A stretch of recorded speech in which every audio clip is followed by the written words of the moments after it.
Hey there, and welcome to the Traveling Homesteader. I'm Kathy, and this is Yarsan, and that is Jeanza, and Piper is right over here off camera. But today we're talking about the dogs and cats we like and we love a little bit because we haven't really talked about kind of an emergency preparedness for our animals. And something to consider about having stocked up for your animals are first aid kits. Now, this happens to be mine, and I happen to get this bag from Delaweste Veterinary Clinic. It's a local vet clinic for me, a large animal clinic. But they actually put together a first aid kit that was really nice when I had my horses that I bought from them. And I've kept since then. And some things that I keep around, even for my dogs, are things like a thermometer. I even, believe it or not, keep some Vagisil for skunks.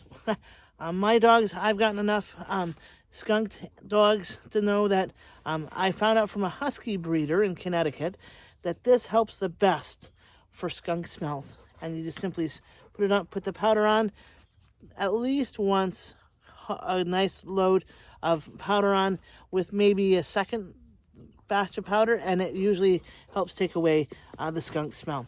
But then, simple, some alcohol swab sticks, depending on what happens, some gloves, some Band-Aids even for yourself. But another little thing that I like to keep in my bag, which I'm not knowing if I have right now, one thing is even a set of clippers. Depending on what is around, especially with my horses, I like to kind of trim around some hair around a wound to help keep it clean and neat. But also, I usually keep what I call vet wrap. It's the stuff that you'll find is that doctors and nurses will put around your arm when you give blood. So that sort of thing helps out as well. So when you have your own first aid kit for your animals, you can keep things in it for yourself too, as a side note. But these are some Telfa pads, some little pads to help keep things moist as needed. Now, some other things you might want to consider having around are buckets. Now, these little 2-gallon buckets, you can see comes from Coastal Farm and Ranch. Coastal is a feed company or kind of multi-purpose farm company in my area. But there's Wilco, there's a lot of different good companies that will probably carry something like this. But I happen to use these buckets for water. I'll keep these 2-gallon buckets, probably 3 or 4 of them throughout my house, filled with water for my dogs. But I also use them as to carry around when I go traveling. So that's something to consider having as well. Now, when we get talking about like different skills to have, and one of the things that I had brought up before were sewing patterns. And so what I've done is I actually got some patterns specifically for my dogs. So hopefully I'll be able to do some of these things.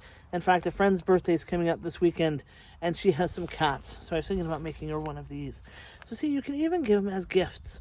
So even if you are just wanting to be kind to other people who have animals, you can give them some of the things that you make through patterns.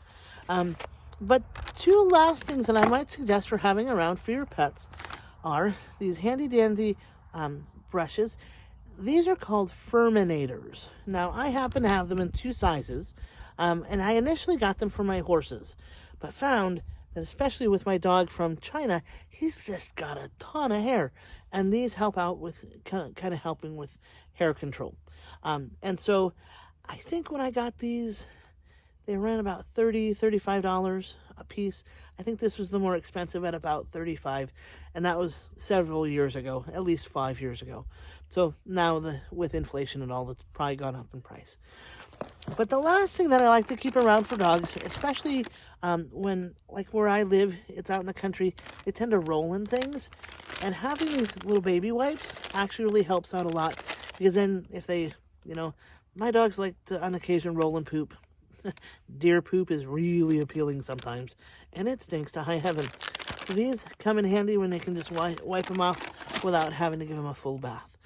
So these are just some ideas for you to consider for kind of bulking up for your animals and having around your house, just so you don't have to go out and do it on your own.